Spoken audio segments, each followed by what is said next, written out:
Hey, happy day. Sharon Horne-Ellstrom here, day 594 of What's She Up To Now. She, of course, being Sharon Horne-Ellstrom.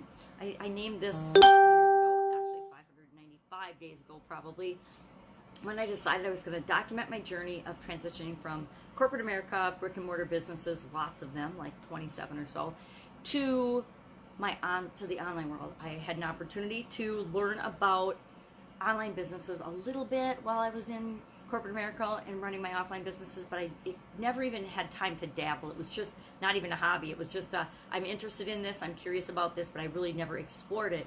And then a couple of years back, I had the opportunity to make a massive life switch and life change, and I decided I've always been curious about this. I've always wanted to know more about it. Why don't I hop in and learn more about it? And for, I don't know, probably 6 to 9 months, I heard, you gotta publish, you gotta publish, you gotta publish. And I, like everybody else, said, no, I'm not gonna do it, I'm not gonna do it no matter what. And then I decided, well, why don't I document my journey? I learned from Russell Brunson and Stephen Larson and a lot of other gurus that you just document what you're doing along the way, and it helps you learn and grow and get comfortable talking and sharing what it is that you do. And it's just a way to get the message out, get people an opportunity to know you and learn to know, like, and trust you, or hate you and then go away. So you get win-win either way by getting your face out there, getting your voice out there, and participating. Now I call this one guilt today, or guilty, maybe because it's 9/11 here in the United States, and that's a day that we remember huge tragedies and huge destruction for no reason. Terrorism to me is destruction for no reason. It's kind of like, you know, wars and fighting and hate, and you know, it's kind of like doubt, worry, fear, and those things. Guilt to me is one of those feelings that we all feel it, we all experience it, but it's kind of a total waste of time, right?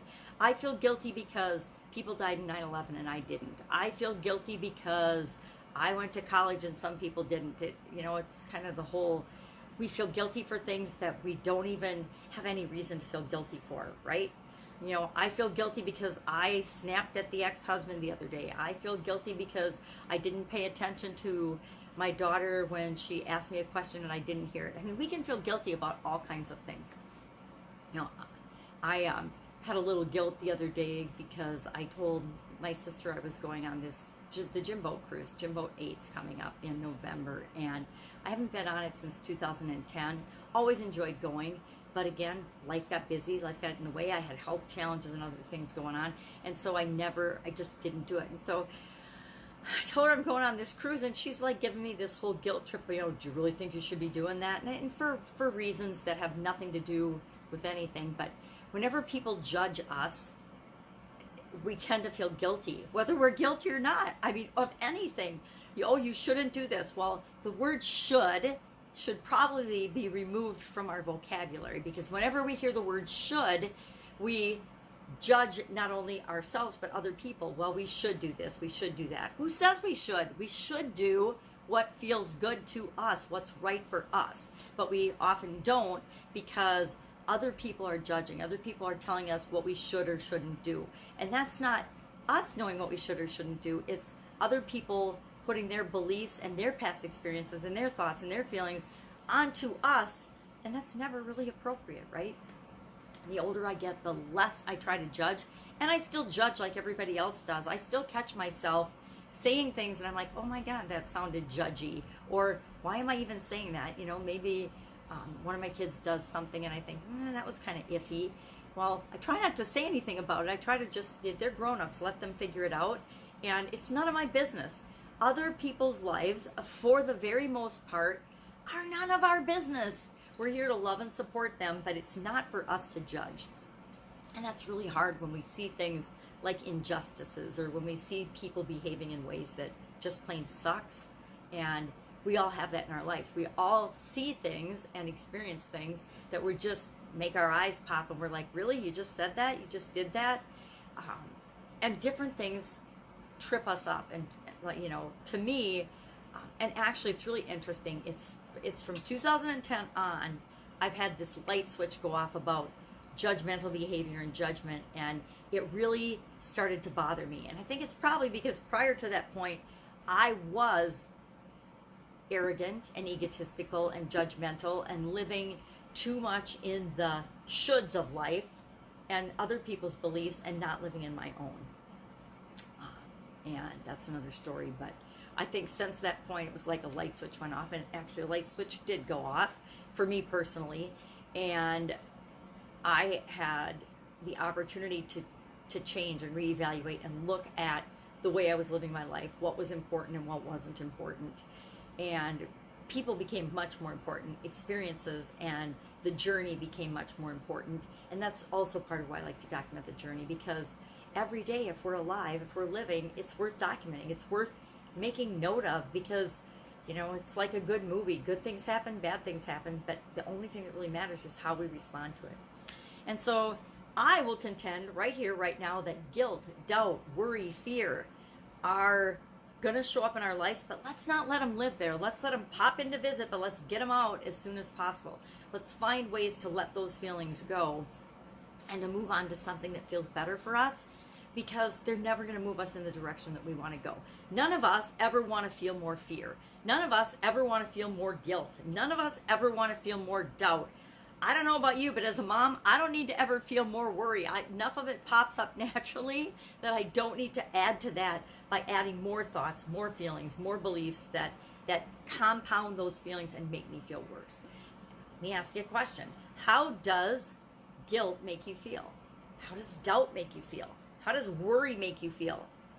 None of those things make me feel good. So I'm going to visit them, and then I'm going to let them go as quickly as possible. Now you might be asking, well, how the heck do you let those things go? It depends. I have feelings, and we all do, of things that happen. I don't know why. God knows why. Heaven knows why. Nobody knows why. I certainly probably do know why if I want to dig down deep enough and find out, but I really don't want to, because what's the value to my life? What's the value add to going back and trying to find some event or somebody that said something to me when I was 3 that I don't even consciously remember, but it's buried so far in my mind and my subconscious that it's still popping up and affecting me sometimes? Who wants to go to all that time and energy and work to figure out what that exact thing is? You might need to. There's things in our past that we need to resolve, and we need to go to that level of understanding. Me, I'm past the point of that. I'm like, done enough work on myself and on my personality, sort of. I'm still too direct, but I've done enough, you know, personal development work to know that generally it doesn't add any value, and it doesn't help me let go of it anymore. If anything, it leads me down the path of a pity party, and I find myself feeling more victimized and more sorry for myself before, and that makes it just harder to get out of that and to let it go. I'm talking about things, and they usually involve other people, right? The things we feel guilty, worried, fearful about, it usually involves other people. You know, I don't worry about myself. I worry like crazy about my kids sometimes. And my son helped me in that. When he went to Nepal to go to Mount Everest, that was like, he was 21, and it was, I'd never been to Nepal or any country or traveled like that, and he was going by himself. And I had to let go of worrying about him all the time, because there was nothing I could do about it. When somebody is 8,000 miles away, you get trip insurance, and you know, you be on the other end of the phone, and you do the best you can, but you believe and trust that they'll figure it out. Hey, you're 21 years old, you're choosing to do this, nothing I would ever choose to do, but God bless you. You're going to have to figure it out, because I'm not going to be there to help you. And so the first day or so, oh my God, my ex-husband called me about, I don't know, 12 times, 15 times, all worried about he couldn't get a hold of Michael. And I just said, here's the deal. I am worried too, but I'm choosing not to worry. I'm choosing to trust that he'll figure it out, because he wouldn't have gone if he wasn't capable, if he didn't think he could handle it, if he didn't think no matter what came up, he would figure it out. Now later on, he did get high mountain altitude sickness and had to be choppered off of the mountain, but he figured it out. That's why we had the trip insurance. That's why we did it. And so me worrying was not going to send the right energy. It wasn't going to help him in any way. So I didn't worry. The months he was gone, I chose to just send him love and pray for him, and, you know, do whatever it is that we moms do and not worry. And so that was pretty much the turning point for my ability to stop worrying about things that I couldn't control. Now, Do I worry about things I can't control like everybody else? Yes, I absolutely do. They pop into my head, and then I remind myself whether I have control over that or not. I ask myself, do you have control over that? What can you control? You can control how you're thinking, how you're feeling about it, and that's about it. So you can sit here and worry and feel bad about it, or you can choose to do something to distract you, or you can choose to think about something else. I almost always choose to think about something else, or go for a walk, or find something in some way to distract me. I was telling one of my coaching students the other day to let go of things. I have a list on my refrigerator of 20 things that I love to do, things that always make me feel good.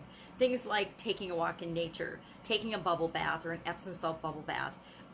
Things like reading uplifting or motivational or personal development type materials. Now, I have a hard time reading, but I can listen to them these days. So my list's ever changing and ever morphing. But I say brainstorm a list of 20 things that make you feel good. You know, phone a friend, write a letter, thank somebody, volunteer, whatever it is for you. Make a list of 20 things that you know always make you feel better. And when you're feeling a way that you don't want to feel, doubt, fear, worry, anger, shoulding on yourself, go to that list and pull something. And even if it's just for a minute or two, do that. Focus on that thing. I like to look at something beautiful or amazing, and of course, as I say that, I don't have anything beautiful or amazing around me, but I like to sometimes just sit and look at something beautiful or amazing. Or I grab one of these cards from a card deck. Those are beautiful and amazing, and they always make me feel better. What's this one? This one says, I need my magnifying glass. The secret of creating anything desired is to get happy. So maybe if I'm feeling let down or something, I grab one of these cards, or I will grab a book of phrases or meanings. I like words. Or, this is weird, but I will grab a cookbook and I will read recipes. I know that's strange, but I love to cook. I love to create things, but I don't ever cook with recipes. But I like to read recipe books. I like to read cookbooks. I know, it's strange. So maybe I grab a cookbook and I try a new recipe, or I just read some recipes, and that makes me feel better because I don't actually consume the calories of the recipes I try. So today, what am I working on business-wise now that I've talked about guilt and all those negative feelings that we want to avoid, but we're going to experience them anyway? One Funnel Away Challenge, day 24. This is funnel week, so this is a super busy week. And I always think it's going to be easier. I thought it'd be a cakewalk for me this week, but yet again, it's not, because I'm revamping and rewriting all the copy and doing everything and doing all kinds of things. So it's almost as if I've started over, which is always fun. It's always fun to remind ourselves that any day, any time, any minute, any instant, we can have a do-over. We can have a mulligan. We can start over with anything, anytime we want. It's always our choice, right? We're never locked into all the things we think we're locked into. That's where we get into that guilt thing, where we feel like, I really should do this because it will make so-and-so happy. Well, chances are we haven't found out whether that thing that we think we should do is really going to make that so-and-so happy or not. Sometimes it will, sometimes it won't. Sometimes we assume wrong.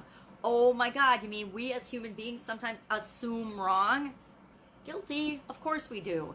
Instead of asking, we think we know what people are thinking, we think we know what they're feeling, and we're usually wrong, right? We're very seldom dead nuts on when it comes to reading other people. I mean, we have an inkling of what they're thinking or feeling, but we don't really know the big picture of what they're thinking or feeling.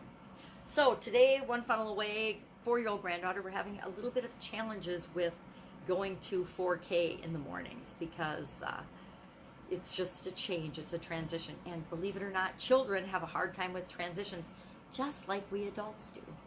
So what are you working on? Are you working on anything I can help you with, or you have a question about anything quality, business systems, small business, big business, corporate America, online, ClickFunnels? Obviously, I'm a ClickFunnels gal.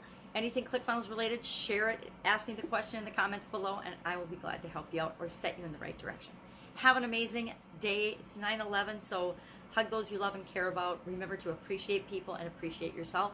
And I will, of course, be with you tomorrow.